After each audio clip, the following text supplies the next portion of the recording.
السلام عليكم ورحمة الله.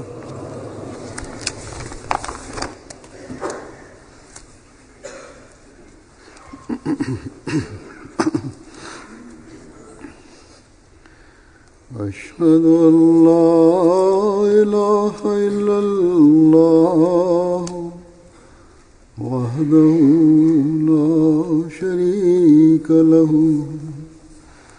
وأشهد أن محمدا عبده ورسوله أما بعد فأعوذ بالله من الشيطان الرجيم بسم الله الرحمن الرحيم الحمد لله رب العالمين الرحمن الرحيم مالك يوم الدين إياك نعبد وإياك نستعين اهدنا الصراط المستقيم صراط الذين أنعمت عليهم غير المغضوب عليهم ولا الضالين.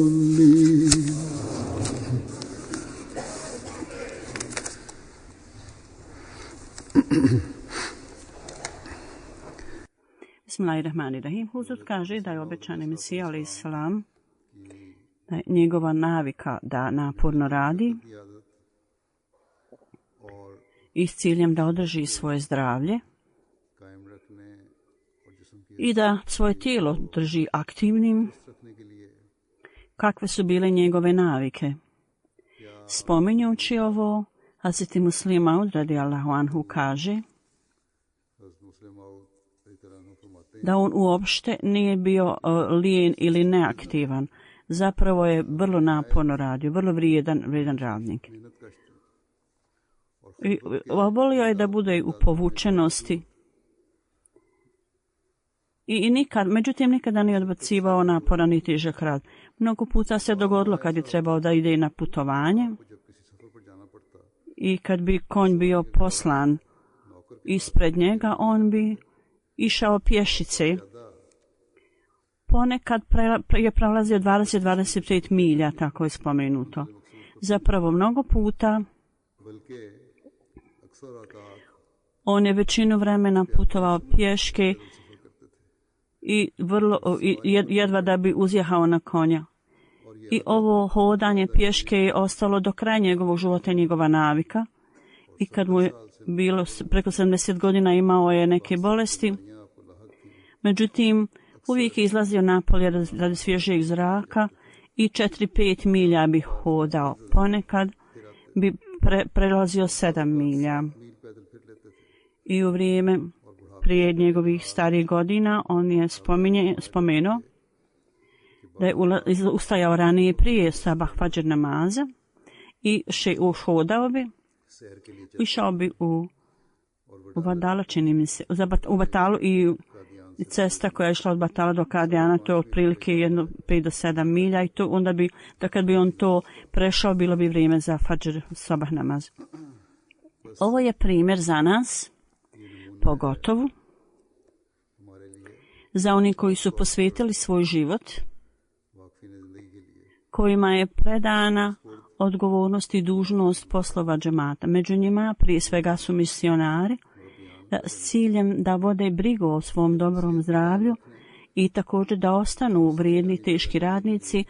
Oni moraju raditi vježbe ili barem hodati pješke i trebaju steći naviku za to. Takvu naviku. Ako ne mogu ići napolje radi šetnje zbog što nemaju dovoljno vremena ili nekog drugog razloga, trebaju barem ponekad neke vježbe raditi. Ima nekih misionara koji su vrlo mladi. Njihovo tijelo govori da oni ne rade nikakve vježbe. I kad budu zapitani, oni će reći, jest mi radimo vježbe, međutim ne radimo to neko vrijeme već. Veliki posao koji je povjeren misionarima i murabijima, mora ih čuvati aktivnim i moraju raditi naporno, a međutim moraju paziti na svoje zdravlje i posvetiti pažnju vježbama. Misionari i drugi džami fakulteti Ivana, kad završi svoje obrazovanje, oni idu neko vrijeme u Rabu, da tamo provedu neko vrijeme i tamo medicinski ispit bude i proveden nad ovim završnim studentima. Jedan specijalista za srce tamo meni je napisao i rekao, mašallah, ovo su vrlo dobri misionari tamo, međutim ima mnogih među njima u pogledu, uzmajući obzir njihovu težinu, oni su malo previše teški, moraju posvetiti pažnju tome. Kad idu na polje, radno polje tamo gdje treba da rade, onda vidi da je to osoba koja mora posvetiti pažnju svom zdravlju. Prvo su misionari neki posvetili život, oni moraju raditi neke vrste vježbi. I drugo, u ovim zapadnim zemljama, hrana koja nije dobra za zdravlje također običajno se uzima i ovi sami ljudi ovdje na zapadu zovu to junk hrana, kao koja nije dobra hrana, otpad. Zato morate voditi računa o ovoj činjenici također. Ako su sami, ako su neoženjeni, barem mogu naći neko vrijeme u misionarskoj kući i misionari također trebaju naučiti da tehniku kuhanja i moraju posvetiti pažnju tome. Ja vas ne samo savjetujem, nego vam kažem da ja također redovno imam vježbe, bilo na biciklu i nekoj drugoj mašini, ja sam radim vježbe. Allah Đelešanuhu me je osposobio da me Allah osposobi da to radim do zadnjeg momenta. U svakom slučaju, mi imamo zdrave misionare na Bijanu, generalno govoreći. U ovom pogledu treba da vode računa o ovome po pogledu svog zdravlja, ne smiju biti lijeni i ne smiju ovo zanemariti, tako da mogu obavljati svoje dužnosti na dobar način, na lijep način.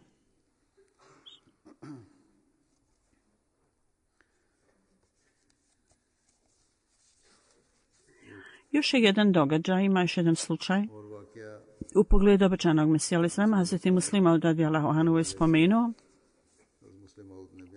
u ovo vrijeme mi možemo kroz razne sisteme prenijeti svoj glas na razna mjesta, na sva mjesta i zbog toga većina nas nemamo navike da vrlo glasno govorimo ili možemo govoriti do neke mjere, pogotovo oni koji su govornici, misionari, ponekad kad odu tamo gdje treba da rade i kad prenose poruku, također treba da zapamte ovu stvar, da treba da prakticiraju, da ponekad glasno govore, jer nekada nije dostupan sistem razglasa, pogotovo u siromašnim zemljama. Može biti takav slučaj. U staro vrijeme ovaj metod prenošenja glasa nije bio dostupan i trebalo je vrlo naporno raditi da se prenese glas u velikom skupu i zato su ljudi prakticirali to da bi to bilo u stanju. Hazreti Mesih Muslima alejhiselam je normalno govorio vrlo blago, mehko. Međutim, kad bi prilika zahtijevala, kad bi ljudi morali biti obavješteni učenjima Islama, onda kakvo je bilo njegovo stanje? Jedan opis toga Hazreti Muslima ovdje je spomenuo na ovaj način, kaže obećani Mesija alejhiselam, kad je ustao da drži govor u Lahoru, najveća sala u Lahoru bila je puna ljudi i bilo je toliko mnogo ljudi da su vrata bila otvorena i neki su još bili vani. Oni su također slušali. I na početku, kao što je bila normalna navika, njegov glas bi bio nizak i mehak. I ljudi su također neki pravili galam. Međutim, i kasnije, dok je govori, izgledalo je kao da s neba, kao da je neko sredstvo bilo korišteno s neba, tako da je visina njegovog glasa bila mnogo viša. To je bio jedan slučaj iz tog vremena. I ponekad, radi religijskog služenja religiji, osoba treba nekada podigne glas, da govori glasnije. I zbog toga s ove tačke gledišta također, ljudi kojima je povjeren ovaj zadatak trebaju posvetiti posebnu pažnju tome.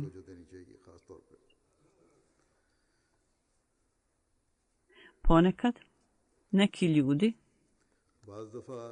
izražavaju veliku zabrinutost o ovom stvari, da položaj njihovih vrtina i dobrote ne ostane isti cijelo vrijeme i oni su jako zabrinuti o tome. Ovo je vrlo dobra stvar s ove tačke gledišta, da čovjek uvijek treba da provodi samo analizu,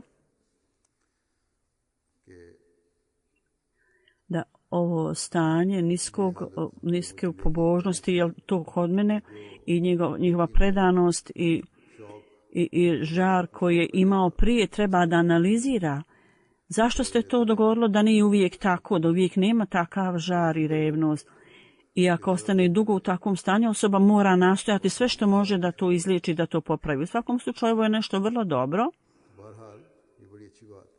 da čovjek procjenjuje sebi da se popravi. Međutim, ponekad također se dogodi da ovo nije nešto loše, zapravo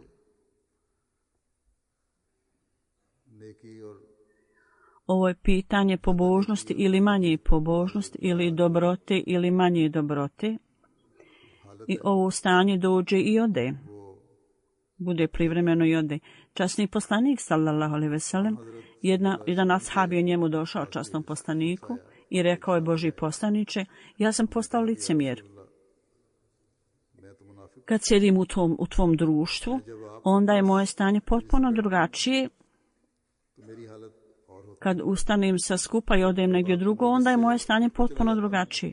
To jest, da tako kažem, stanje pobožnosti i čistoće srca nije isto kao kakvo je bilo kad sam bio u tvojoj blizini, kad sam bio u tvom društvu. Časni poslanik sallallahu alejhi ve sellem zapravo rekao: zapravo je ovo stanje mumina vjernika, nisi ti licemjer, rekao moj časni poslanik. Tako da je časni poslanik sallallahu alejhi ve sellem zbog njegovog društva i njegove duhovne moći, sigurno je to ostavljalo dojam na ljude, i svi ljudi koji su sjedili u njegovom društvu postali su vrlo čistog srca, očišćeni, koji su tamo sjedili i naučili uvijek nešto. S ciljem da uzdignu svoj standard odnosa sa Allahom, taj odnos se popravi, i kad bi odlazili, taj standard se uvijek malo umanjivao. Međutim, u svakom slučaju, taj ashab, taj drugi imao je strah od Allaha i predanost prema Allahu. I zbog toga je postao vrlo zabrinut zbog toga, što mu nije stanje uvijek isto, da ovo stanje njegovo i pobožnosti kad se smanji, da se to ne produži i da se ne udalji od religije. On je bio zabrinut o tome i da možda ne bude u njemu neki element licemjerstva. To je bila njegova briga. Kad je takvo osjećanje prisutno, onda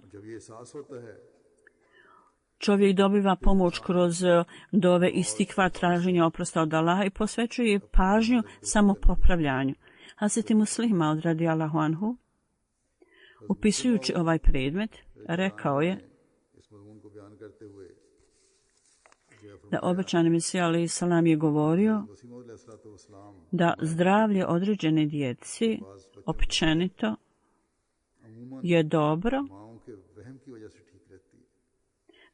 zato što majka vodi brigu o tome.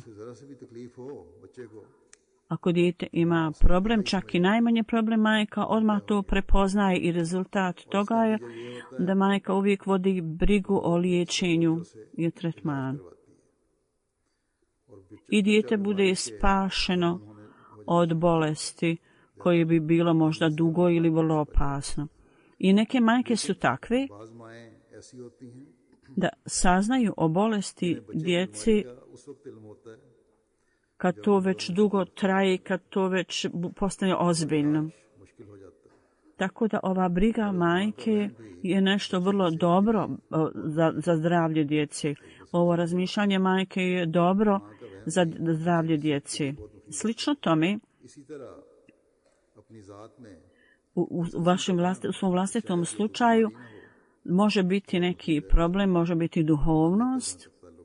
Ako postoji neko ljenost u duhovnosti ili u obavljanju nekih dobrih djela ili nekih sličnih stvari, onda čovjek mora da bude zabrinut da se ne udalji od Boga. Takva vrsta razmišljanja je vrlo dobro.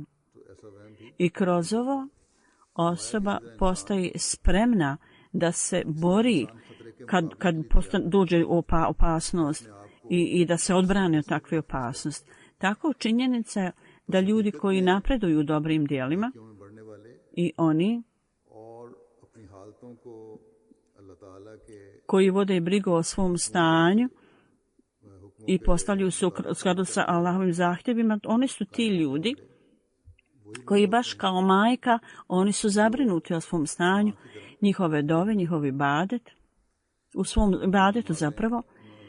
Oni uvijek žele da idu naprijed i svako zaostajanje ne mora biti zbog neke bolesti ili nekog grijeha s njegovih strane. I možda ih ne učini takvim duhovnim bolesnikom koji je izvan liječenja, koji je neizlječiv. Ukoliko bolest ne postane jako dugačka. Ashabi časnog poslanika, sallallahu alejhi ve sellem, tako su bili sretni da kad god u pogledu vlastitog stanja, kad su bili zabrinuti, oni su uvijek išli u njegovo društvo. I onda, zbog duhovne snage i moći časnog poslanika, oni su tako sebe liječili u njegovom društvu. Međutim, ako mi imamo takvu zabrinutost i brigu i u pogledu našeg ibadeta i naših dova, uvijek moramo slijediti ovaj metod i treba da nastojimo da sebe izliječimo kroz ovaj metod. Čak ako je to samo misao koja nije ispravna, to je bolje sve nego nebriga. Sve je bolje nego osjećaj nebrige, jer ponekad se dogodi da bezbriga udalji osobu od Boga. I polako taj čovjek se udalji od religije i postane neizlječivi duhovni bolesnik. Tako u ovom pogledu postoji potreba da posvetite pažnju tome.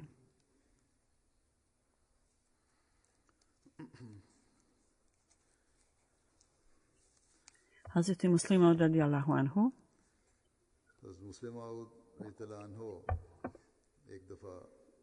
jedan put objašnjavaju i opisaju ovaj predmet da sreća i tuga su povezani sa osjećajima osobe. Ako u braku, u porodici i svrha sreći u braku, čak i ako treba da pozajmi neke pare, čovjek pozajmi pare zbog sreće u braku. Jer on želi da uživa tu sreću i da ima učešće u tome.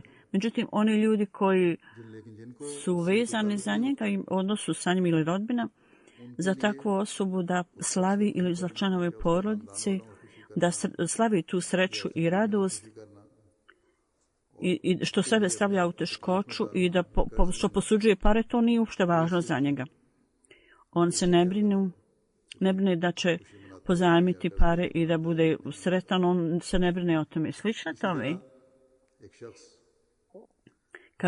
kad je čovjek staratelj porodice umre, onda u toj kući bude žalost. Međutim, oni ljudi koji se to ne tiče, za njih je odlazak te osobe nije ništa značajno. 1000 ljudi umiru svaki dan. Ljudi umiru, odlaze वफातें होती हैं, इतलाएं होती हैं, I oni ljudi koji mi ne znamo, जानते नहीं, uprko što dobijemo informacije o tome, mi nemamo taj osjećaj o tome. उनका एहसास Kad neko ko je vama blizak, kad on umre, onda ljudi osjećaju se vrlo strogo o tome i snažna osjećanja. फिर बाद ऐसे भी होते हैं Onda za neke ljude to bude povod velike uznemirenosti. Kad dogodi se krađa, kradljivci, kad ovi ljudi umru, ने से dio društva bude sretan zbog odlaska takvih ljudi koji su lopovi, stvaraju uznemirenost u zajednici. Međutim, kad su ljudi dobri, onda to ljude zabrinjava. Hazret Muslim Maud kaže, बयान फरमाते हैं ovo je jedinstveni sistem osjećanja i osjećaja. I čovjek osjeća अजीब कैफियत तारी होती है, ovaj moment. एक बात Za neke ljude और राहत की ima momenata i radosti i veselja, međutim, za istog čovjeka postoje i trenuci žalosti. Ima mnogo ljudi, bilo da učestvuju u radosti ili žalosti. I za sve dođu takvi momenti i vrijeme. Zatim Sima ovdje mene kaže, poučio tome u jednom rečenci i rekao da obećam se alaih salam फरमाते हैं कि मसीह čitao redovno dnevne novine. पढ़ा करते थे, Ovo je također nešto jako važno i zahtjev religije da treba da proučavate, redovno čitate novine i također da pazite na male vijesti koje izgledaju male. I on je govorio, ja sam redovno čitao novine 1907. kad jedan put onda 1905. onda prije smrti, 1907. Čitao je novine za onome po imenu Mahmud. Ja sam mislio da je nešto hitno. हज़रत मसीह सामने To je pokazivalo da je neka urgentna stvar trebalo. I on je pročitao meni, obično se ime, a zapravo pročitao članak o osobi, ne sjećam se njegovog imena, da je taj čovjek umro. Obično mi se je to rekao svom sinu Muhammedu. हंसी निकल गई और मैंने कहा मुझे इससे क्या, हज़रत साहब ने फरमाया I ja sam onda mislila se što treba ja da uradim s tim. I obično mi se je rekao, ova familija sigurno je u žalosti. Koji je razlog za to? Razlog tome je da čovjek koja se tebe ne tiče, ne osjećaš žalost za tom osobom. Slično tome također, iako su ti ljudi sretni, ti ne sudjeliš u njihovoj radosti također. Ova stvar kad je Mesih ali salam spomenuo u toj prilici kad je Kalifatul Mesih prvi बात है जब खलीफतुल मसीह अव्वल के i Mija Abdul Salam sad, kad je bila prilika da se najavi njegovog nikaha vjerskog vjenčanja, Hazreti Muslim ovdje izrazio u ovo vrijeme svoje osjećanje i rekao ako Hazreti Kalifatul Mesih prvi da je on bio živ, kako bi on proslavio ovu radost, i on je jako mnogo činio dova za ovu priliku i zbog toga on je rekao svi ljudi su bili potaknuti da čine dove. Tako da ovaj moment i ovo razmišljanje stvara posebna osjećanja u našim srcima i strast i ljubav. Ako je neko blizak nama i drag nam i ako je on sretan, onda ovo stvara potaknutost i pokreće osjećanje u našem srcu. Kako onaj koji je nama drag i činit ćemo dove za one ljude koji su nama bliski da budu sretni. Na taj način, tako talasi njegove sreće dolaze i do nas i mi ih osjećamo. Treba da zapamtite ovu stvar, da oni koji su vaši dobročinioci i vaši potomci, treba da činite dove i molite Allaha za njih, pogotovo u momentima njihove sreće i tuge. To treba da svi osjećate i dijelite za članove džemata, isto tako na općenit način. Treba da izrazimo svoju radost i tugu, jer džemat je jedno tijelo, kao jedan entitet. To možemo samo uvidjeti onda kada dijelimo i sreću i tugu kao svi članovi zajednice, kao da smo jedno tijelo. Ovo je stvar koja stvara jedinstvo među članovima zajednice. Hazret Kalifatul Mesih prvi, njegova poslušnost i pokornost, jedan događaj s muslima ovdje spomenuo i rekao je, Hazret Kalifatul Mesih prvi, kaže, ja sjećam se, pamtim ga, da je Abdul Hakim, koji je došao u Ahmedijat i napustio poslije, बहुत मोहब्बत किया करते on je nekoga jako volio, वो भी आपसे बहुत ताल्लुक रखता था toliko kad se taj suprotstavio obećanog Mesija alejhi selam, čak u to vrijeme on je napisao i rekao je: u zajednici obećanog Mesije, osim Maulvi Nuruddin sahiba, nema nikoga drugog koji je primjer njegovih drugova. Ovaj čovjek, nema sumnje ये शख्स बेशक ऐसा da je ovaj čovjek takva osoba koju treba odati poštovanje i biti ponosan o tom. I dao je detalje toga, napisao je detalje toga i spomenuo je vrlo dobre stvari o Kalifatul Mesih prvom.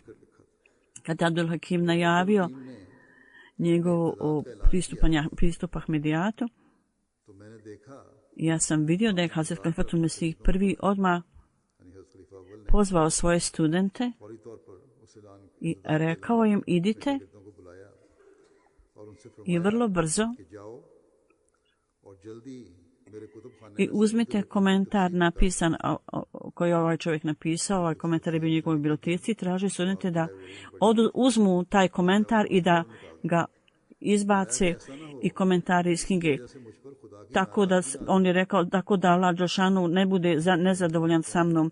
Ovaj čovjek je to napisao, onda je napustio Ahmedijat. और इसकी बहुत सी आयात Komentar nekoliko ajeta on je napisao आपसे यानी हज़रत खलीफा अव्वल से i to je brinulo Kalifatul Mesih prvog.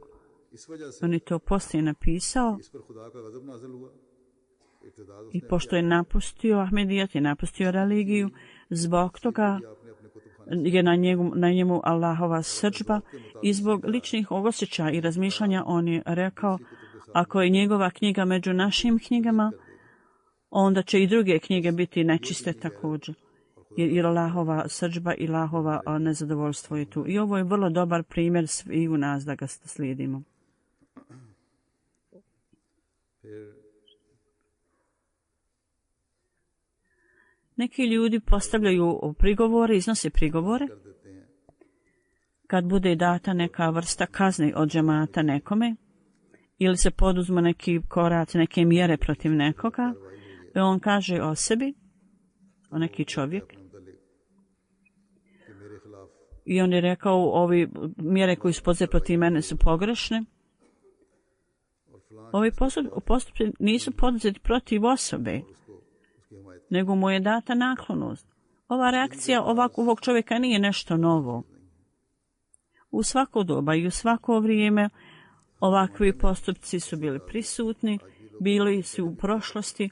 I spominjući ovu vrstu ljudi, Hazreti Muslima radijallahu anhu kaže: मुस्लिम माऊद रज़ियल्लाहु अन्हु फरमाते हैं činjenica je da s ciljem da držimo sistem ispravnim, Ittehad i to je jedan krug jedinstvenosti i jedinstva, može biti da se pojavi jedna razlika vrlo velika, ali to ne stvara nered. इतने का मुजिब ना हो Onda takvoj osobi možda bude i dato odobrenje da se pridruži, da ostane u zajednici. Međutim, ako je druga osoba takva da on razlikuje su mišljenja, ali ne do tog stepena, međutim, njegova razlika u mišljenju stvara rascijep i podjelu निकाल दिया जाए i teškoće u džematu, onda ta osoba treba biti isključena iz džemata. एक दोस्त Neko je pitao obećanog Mesiju alejhi selama, इस्लाम से एक rekao: ja sam upravo došao od šija, शिया था मैं ja sam napustio šije i upravo sam došao. Hazreti Ali radijallahu anhu, रज़ियल्लाहु अन्हु को ja sam ga smatrao mnogo višim po položaju od Hazreti Ebu Bekra, Hazreti Omera, क्योंकि मेरे पशीयत का असर jer dojam šija i još uvijek u njim mogu li se ja pridružiti Ahmedijatu s ovim osjećanjima. Obećan Mesija alejhi selam mu je napisao: ti možeš dati zavjet bajata. Međutim, u poređenju s tim, Hazreti Mesija alejhi selam je हज़रत मसीह अलैहिस्सलाम ने jedan put pitao tražio da neki ljudi budu istjerani, izbačeni iz Kadijana kao kazna. I također je napisao liflet o njima. I razlog je bio samo to मगर वजह सिर्फ ये थी da nisu bili redovni u obavljanju 5 dnevnih namaza. I neki od njih su bili takvi थे कि उनकी मजलिसों में हुक्का नोशी da su tamo bili prisutni raznim onim šalama i pušenju. रज़ियल्लाहु अन्हु को हज़रत अबू बकर toj osobi je bilo dozvoljeno. I šta je više važno nego smatrati Hazreti Alija da je viši nego Hazreti Ebu Bekir i Hazreti Omer. Svako bi rekao ovo je nešto jako važno u poređenju jednostavno da neko bude prisutan na nekim skupovima neprikladnim. Međutim, od jedne osobe je tu traženo da pridruži se zajednici, a osoba koji je pušio izbačen iz Kadijana. I on kaže u jednoj prilici, Hasid Mesih Maud alejhi selam, on je uredio za neke ljude koji su imali, valjda pušali su nešto. I jedan turski predstavnik je došao na sastanak i muslima kaže, ja se sjećam da je Molvi Abdul Karim Sahib tamo bio i rekao, ovi ljudi su naklonjeni da puše. Ako ne uredimo da imaju priliku da puše, oni će patiti zbog toga. Zatim je Mesih Maud alejhi selam je rekao, to je u redu, zato što nije to stvar koja je zabranjena kao uzimanje alkohola. Tako da takve stvari koje nisu tako snažno zabranjene oštro kao alkohol,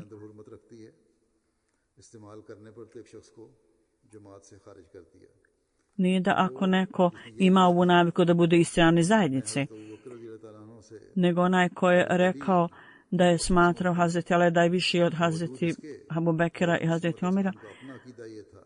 Vjerovanje muslima onda je bilo da je Hazreti Abu Bekir i Hazreti Omer su bili iznad Hazreti Alija. Međutim, on je dozvolio čovjeku koji je on to mislio da pridruži se zajednici. Određene stvari smatraju se kušnjom i neke stvari se smatraju značajnim i velikim i zbog razne situacije. I zbog toga kušnja koja je neprestano tu, ponekad budu poduzeti postupci na drugačiji način. Međutim, ljudi koji ovo kritikuju ove stvari, oni to ne uzimaju u obzir i oni jednostavno su naklonjeni kritici. Neki tako kažu i onda imaju neke oni koji ih podržavaju i da je postupci neke mjere su poduzeti protiv njih i oni podržavaju te ljude i pitaju zašto je ta kazna data. Dakle, uplitanje bez ikakvog opravdanja i bez razumijevanja, to ovi ljudi ne treba da se upliču na takav način i u poslove džamata i u rad džamata. I oni čak i danas se u ovo vrijeme događaju takve stvari. Ljudi čine razne stvari i onda kad se bude data kazna, umjesto da se poprave, ti ljudi počnu da govore loše protiv zajednici. Ljudi onda to misle da u kakvom god stanju ime on će ostati tako, a da ipak uprava džemata treba da ih ostavi da budu članovi džemata. Ja želim ponovo da objasnim, huzur kaže da Hazreti Mesih Maud alejhi selam za turskog ambasadora on je uredio nešto, napravio aranžman. Ovdje nisu spomenuti detalje, međutim Hazreti Muslima Maud alejhi selam je bio protiv korištenja duhana, protiv pušenja i on je napisao protiv toga za širenje poruke koji je metod treba da bude korišten, da bude prenešena poruka u pogledu toga.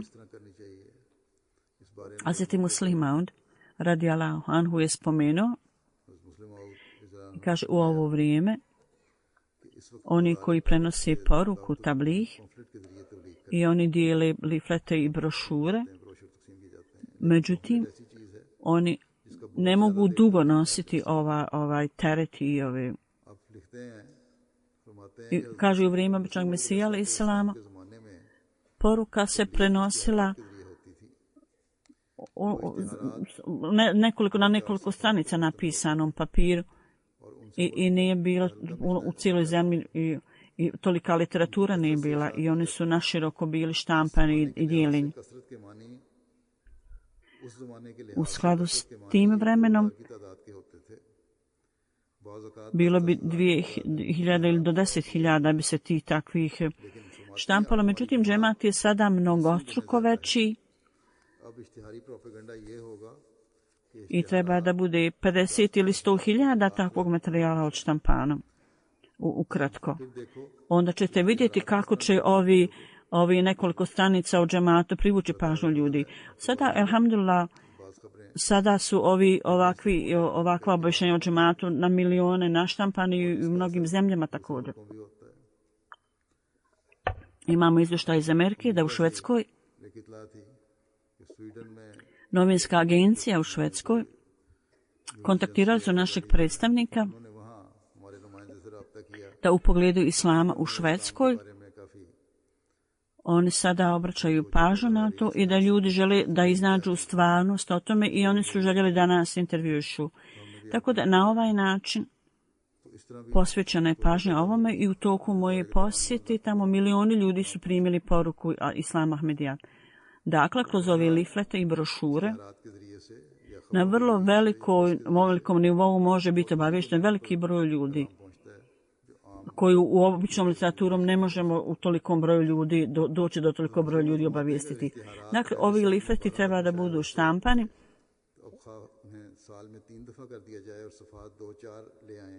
Ovi lifleti bili štampani 3 puta i kako je to razliku napravilo, sada možemo vidjeti da to stvara veliki dojam kad su objavljeni u 100.000. Neki ljudi kažu kakva je korist davanja oglasa u novinama. Korist je ta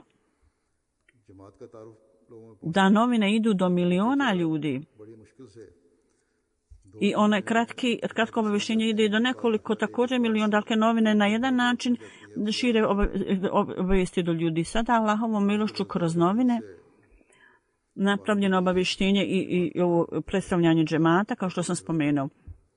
Također drugi mediji prenose predstavljanje džemata Allahovom milošću i objašnjavaju vrlo dobro u ovom pogledu prenošenje poruke. I na velikom stepenu je to provedeno u raznim dijelovima svijeta. Tako da je to dužnost odjeljenja za prenošenje poruke, da ovo predstavljanje trebaju da koristite ovaj način širenja poruke, da stvarna slika islama, samo učenje islama dođe do što većeg broja ljudi, ne samo da jednom objave nešto u novinama. To je dužnost odjeljenja za širenje poruke, tabligde odjeljenja da trebaju da koriste ovaj metod za širenje poruke. Ovo predstavljanje se treba koristiti za prenošenje poruke i radi toga treba da izmisle i nađu nove načine i nove puteve. Hazreti Muslih Maud, on je jedan put radi obrazovanja djece napisao mali članak i napisao jednu priču koju obećani Mesija naveo i rekao je: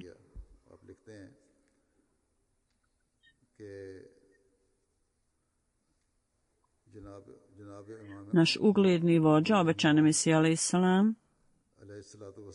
je jedan dan na moj zahtjev meni ispričao ovu priču, Muslih Maud kaže, koja pokazuje da treba da ovisimo na Allaha, nas oslanjamo na Allaha i da budemo bogobojazni i ispravni, i onda Allah pazi na vaše potrebe i Allah ispunjava vaše potrebe na takav način da niko neće znati o tome.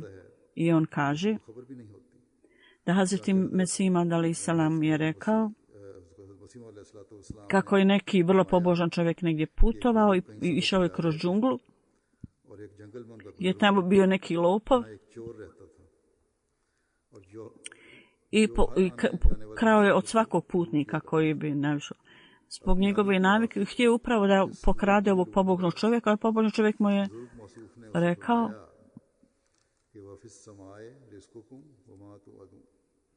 u prevodu to je opskrba dolazi s neba, od Boga,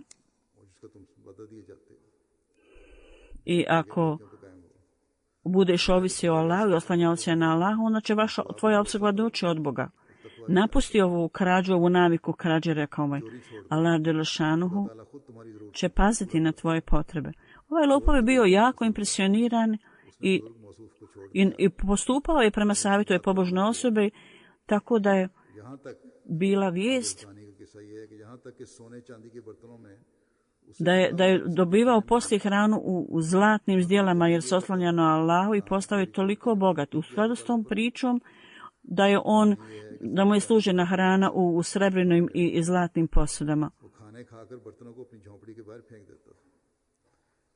I poslije upotrebe bacao bi kašiku i viljušku. Kad je ovaj pobožni čovjek prolazio pored njega, on mu je naveo tu priču i on je rekao, reci mi molim te još neke ajete iz Kur'ana.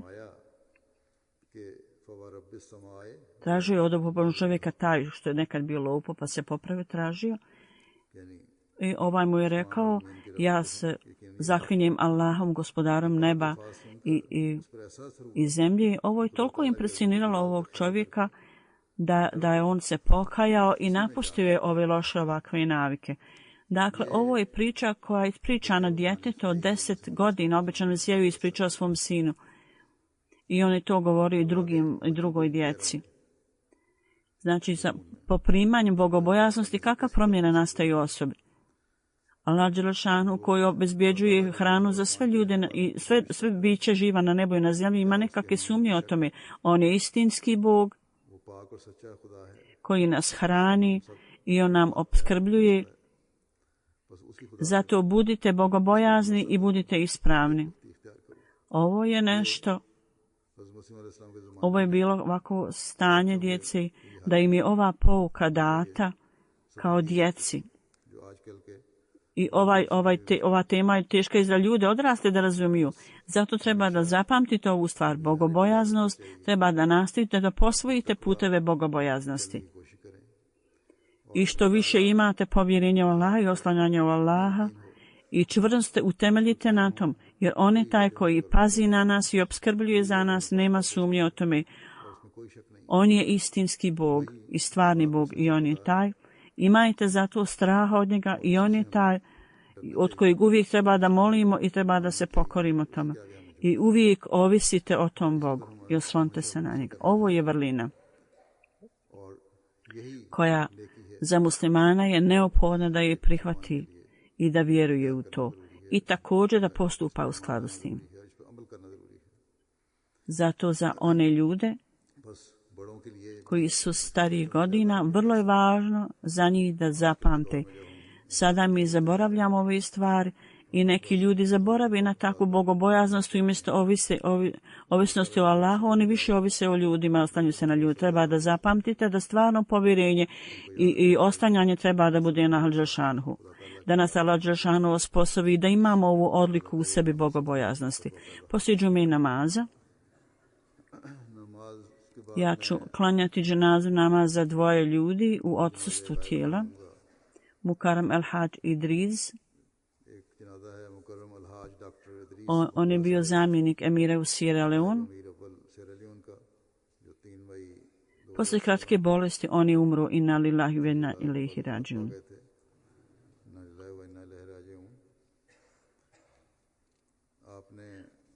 On je primio Ahmedijet u toku obrazovanja i 6 članova porodice su primili Ahmedijet i on je služio u toku svog života u raznim svojstvima i bio je vrlo uspješan misionar i mnogi ljudi su bili kroz njega upućeni u Ahmedijet.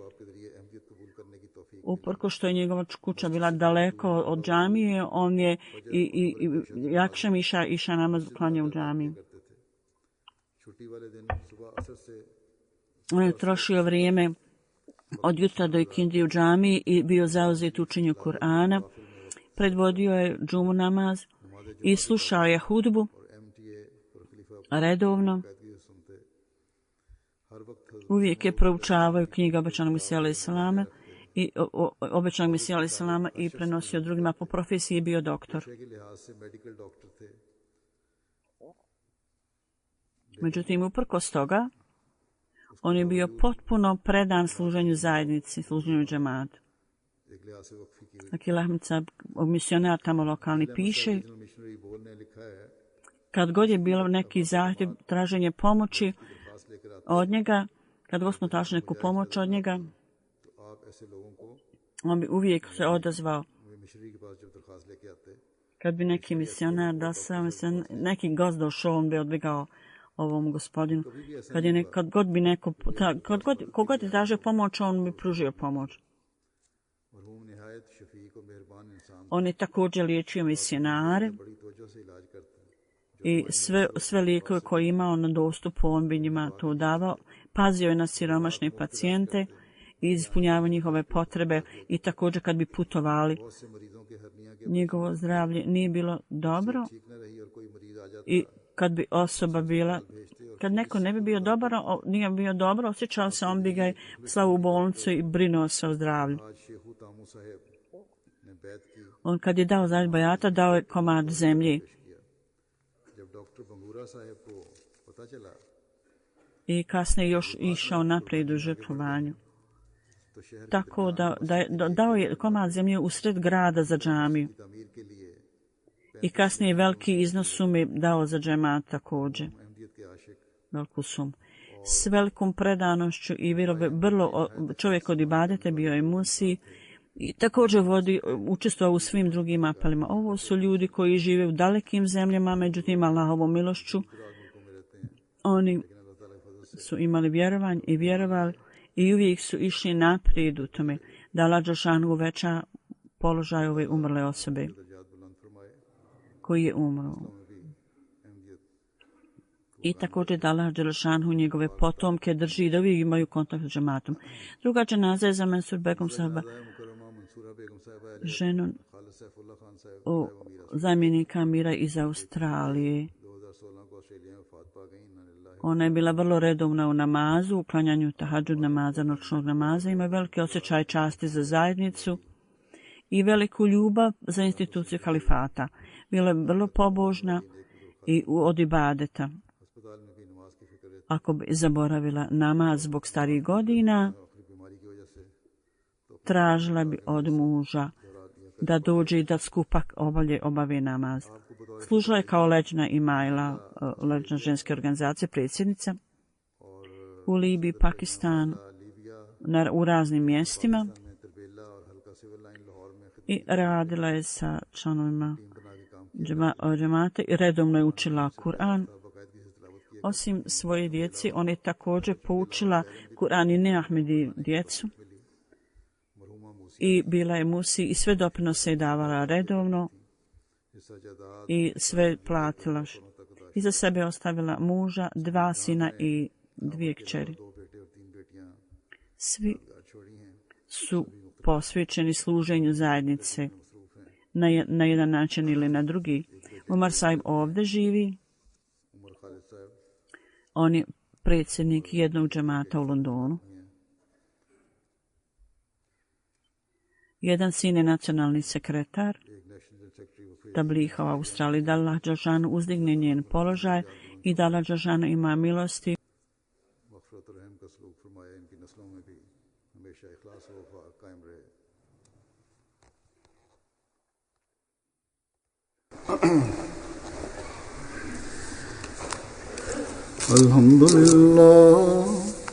Alhamdulillah, nahmaduhu wa nasta'inuhu. Alhamdulillah, nahmaduhu wa nasta'inuhu wa nastaghfiruhu wa nu'minu bihi wa natawakkalu alayhi wa na'udhu billahi min shururi anfusina ومن سيئات أعمالنا من يهده الله فلا مضل له ومن يضلله فلا هادي له ونشهد أن لا إله إلا الله ونشهد أن محمدا عبده ورسوله عباد الله رحمكم الله إن الله يأمر بالعدل والإحسان وإيتاء ذي القربى وينهى عن الفحشاء والمنكر والبغي يعظكم لعلكم تذكرون اذكروا الله يذكركم وادعوه يستجب لكم ولذكر الله أكبر